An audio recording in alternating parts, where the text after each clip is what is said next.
उतर गया नीचे तो क्या हो गया? बोले अवतार हो गए। इसी का नाम अवतार अवतारी। अवतार और अवतारी में तत्वतः भेद नहीं होता। अवतारी का ही तो अवतार होता है, परंतु कुछ व्यवहारिक अंतर जरूर आता है। क्या अंतर आता है? बोले जब तक वो ऊपर बैठा था तब तक वो किसी की बात नहीं सुन पा रहा था, तब तक उसे कोई देख नहीं पा रहा था, कोई उसे छू नहीं पा रहा था, कोई उसके सन्निकट नहीं जा पा रहा था। लेकिन जब वो ऊपर से नीचे उतर आया तो अब उसे कोई भी देख ले, कोई भी छू ले, कोई भी स्पर्श कर ले, कोई भी सुन ले और वो सबकी सुन ले। यह अंतर आ गया, सबके लिए वो सुगम हो गया। उसी प्रकार भगवान भी जब तक वैकुंठ में बैठे रहते हैं तब तक प्राणियों के नेत्र से अगोचर हैं, चिंतन से अगोचर हैं, मन बुद्धि भी वहां नहीं पहुंच पाती प्राणियों की। और वही भगवान जब अवतार लेकर के इस धरा मंडल पर लीला करने के लिए आ जाते हैं तो फिर बानर भालू सबको सुलभ हो जाते हैं। बानर भी उनका दर्शन करते हैं और वेदांती भी उनका दर्शन करते हैं। शास्त्र कहता है भगवान का दर्शन तो बड़े बड़े वेदांतियों को होता है। बड़े बड़े वेदांती अपने यम नियम आसन प्राणायाम प्रत्याहार के द्वारा आत्मशोधन करके वेद वेदांत की पंक्तियों को पढ़ करके परमात्मा तत्व का निर्णय करके तब अपने हृदय आकाश में उस परमात्मा का साक्षात्कार करते हैं। वो भी अपने हृदय में, साक्षात नहीं। और वही भगवान जो वेदांतियों को दर्शन देते हैं वही भगवान अवतार लेकर के बंदरों को भी दर्शन देते हैं, जिन बंदरों को बैठने का भी सहूर नहीं है। बंदरों को बैठने का भी सहूर नहीं। महाराज राम जी जिस पेड़ के नीचे बैठे, इनको लोग बहुत पूछते हैं, इनकी बहुत पूछ है, जहां जाओ इनकी पूछ है। तो जिसकी पूछ बड़ी हो तो स्वाभाविक है कि उसके अंदर लचीलापन आ जाएगा, उसकी पूंछ सहज होगी, स्वाभाविक होगी और लचीली होगी, परिवर्तनशील होगी। इसलिए बंदरों की पूंछ कभी अकड़ में नहीं होती। बंदर की पूंछ तो सदा नम्र होती। वे बंदर बैठे, उनकी पूंछ लटक रही है और इतनी लंबी लंबी पूंछ कि भगवान जब बैठे हैं तो भगवान के सामने एक पूंछ दो पूंछ नहीं महाराज, सैकड़ों पूंछ लटक रही हैं। सब बंदर ऊपर बैठे। क्यों? बोले बंदरों को उस वृक्ष के ऊपर बैठने में, जिस वृक्ष करें और जो ही राम जी हाथ हटावे वो सब पूछे फिर सामने आ जाए, मोटी मोटी रस्सी जैसी। अब तो राम जी को तो कोई दिक्कत नहीं, लेकिन लक्ष्मण जी को थोड़ी दिक्कत हुई। लक्ष्मण जी ने कहा अरे ये बानर कितने अशिष्ट हैं। लक्ष्मण जी ने कहा प्रभु ये बानर बड़े अशिष्ट हैं, इनको इतनी शिष्टता का ज्ञान नहीं। आपके ऊपर बैठे हैं पूंछ लटकाए।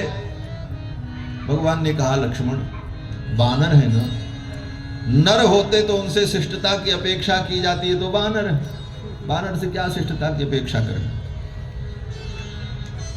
लक्ष्मण जी ने कहा प्रभु आपकी आज्ञा हो तो मैं इनको थोड़ी शिक्षा दे दूं, इनको शिष्टता का उपदेश दे दो। राम जी ने कहा क्या करोगे? लक्ष्मण जी ने कहा आपकी अनुमति मिल जाए तो तलवार निकालें और ये जितनी पूंछ है सब अमनिया कर दें, ऐसे बराबर क्या दिक्कत, फिर झंझट खत्म हो जाएगी, बैठे ऊपर कोई दिक्कत नहीं,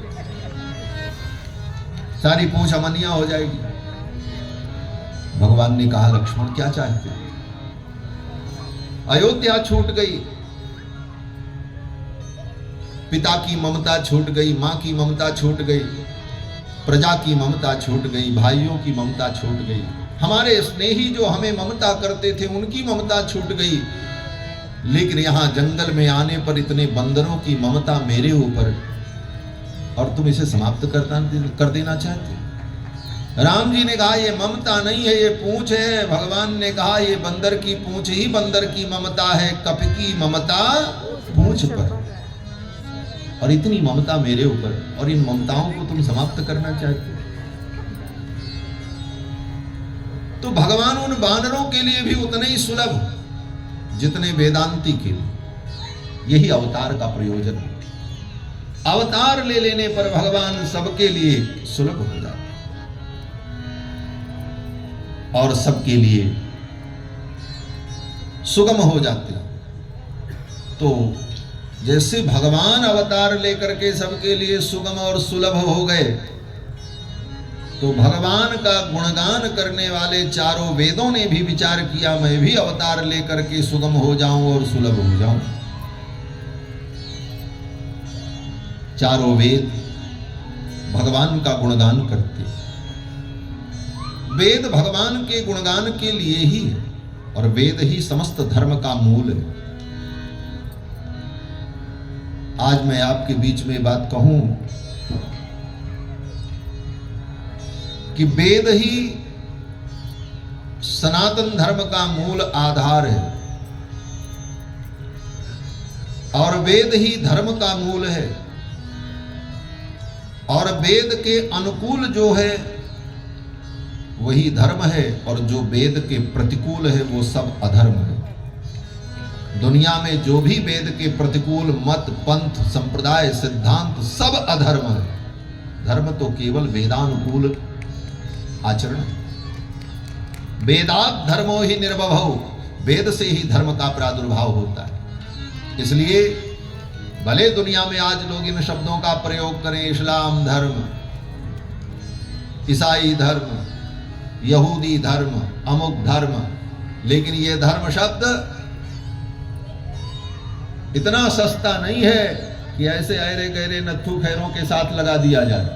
धर्म का मतलब जो वेद के द्वारा प्रतिपाद्य हो उसे धर्म कहते हैं। वेद प्रणहितो धर्मो है धर्मस्तद विपर्ययः, वेद जिसका प्रतिपादन करे उसको धर्म कहा जाता है। तो वेद ने कहां पर यहूदियों के सिद्धांत का प्रतिपादन किया? वेद ने कहां पर वो दकियानूसी विचार और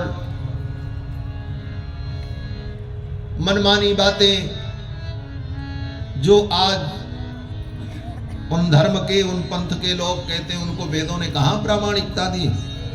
इसलिए वो धर्म की कोटि में है ही नहीं। धर्म तो केवल दुनिया में एक है, सनातन धर्म, और धर्म एक ही होता है, दो होता ही नहीं है। तो कहां से होगा? धर्म तो एक होगा और दूसरा क्या होगा? बोले दूसरा फिर अधर्म होगा, तीसरा कुछ होता ही नहीं। संसार में धर्म अधर्म, बस तीसरी चीज क्या है? और धर्म भी दो नहीं होगा, एक होगा। दो हो जाएगा तो फिर धर्म कैसे होगा? धर्म तो एक होगा, धर्म एक ही होता है।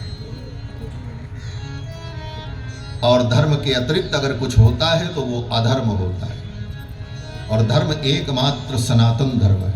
इसके अलावा दुनिया में कोई धर्म नहीं है, वो सब मत है, पंथ है, विचार है, और वो भी मनुष्यों के द्वारा, अल्पज्ञ प्राणियों के द्वारा अनुभव किया गया जो विषय है वो समाज में प्रस्तुत किया और लोगों ने उसे स्वीकार कर लिया।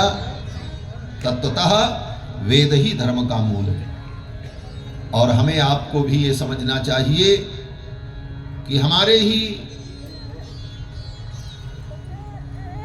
राष्ट्र में और हमारे ही हिंदू धर्म में बहुत से ऐसे मत पंथ पैदा हो गए हैं जो वेद विरुद्ध हैं, लेकिन हिंदू होने के नाते उन्हें हम स्वीकार कर लें, ये गलती कदापि नहीं करनी चाहिए। अगर वेद के अनुकूल है तो स्वीकार करो और वेद के प्रतिकूल है तो उसका परित्याग करो। भले वो हिंदू जैसे दिख रहे हों और हिंदुओं का आचरण उनसे मिलता जुलता हो, लेकिन अगर वेद